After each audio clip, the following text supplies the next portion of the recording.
This is Brian with Alpha Training, and we've got a video tip this week which is all about creating Excel spreadsheets in all of the other Office applications.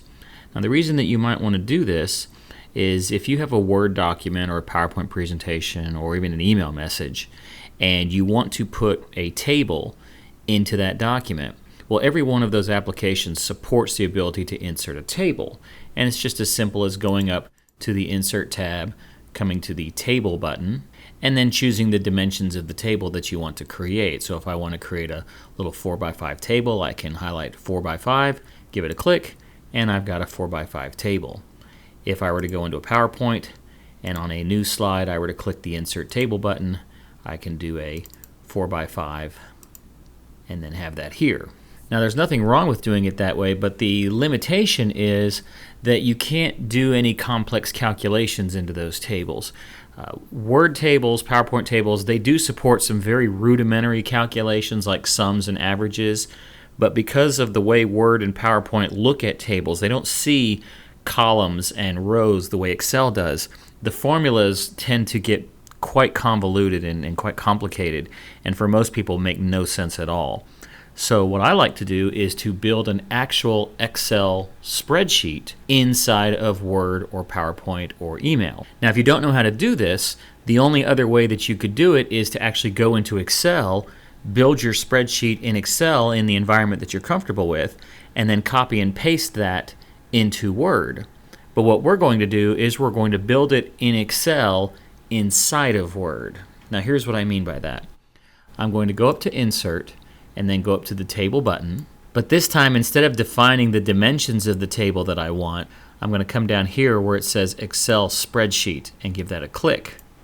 Now, what you'll notice at the top of the screen is I'm in Word, but all of my ribbons are Excel ribbons. So I'm really, just for the moment, I've jumped into Excel through Word. So I have access to all of my formulas, all of my data controls, all of my features that I have on the Home tab. So I can go in here and I can build something like, go ahead and do January, and I'll do that for 6 months. And I'll do Monday, and we'll do this for the week. I can build some fictitious numbers.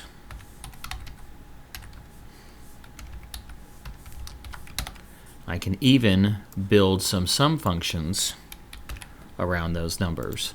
And when I'm through, all I have to do is click outside of this dashed black and white line, and that will then put that spreadsheet into my Word document. Now, it needs a little cleanup, I see here, like with the word Wednesday.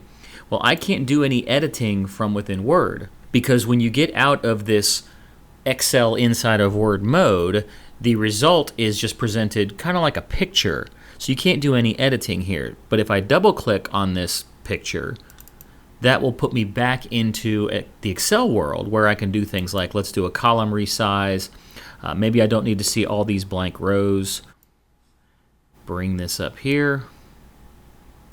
Maybe I want to convert this into a table, so I could format this as a table. I can turn off my filters, but when I'm finished, I give it a click outside, and the result of that is now inside of my Word document. So you don't have to manage two files now. I don't have to have the Excel spreadsheet that has the actual numeric calculations and then copy paste. And what if I update those numbers? Do I go back to Excel, change the numbers, and recopy paste? No, I just come into Word, double click on the table, do my editing, whatever I need to do, get out, and now the whole thing has been updated. Same thing for PowerPoint. Instead of coming here and clicking the Insert Table button, I'm going to go up to Insert Table and insert an Excel spreadsheet. And I've got the exact same thing going on here. So I can go in and I can I'll do some numbers up here, I'll do some numbers here, and I'll do a bunch of numbers down here. It's just practice. I'll even adjust the height of this and the width. I don't need that extra column. Click outside, and now I have a table with all of those numbers. So it's allowing you to work in an environment that you're already familiar with, leveraging the full functionality of Excel, but inside other applications. So the next time you want to build a table in Word or PowerPoint or an Outlook email message, just go up to Insert, Table, and choose Excel Spreadsheet. That will put you into the Excel world. Do all of your editing here where you have the full functionality of Excel, and when you're finished, just click outside the box and you're back into your original application.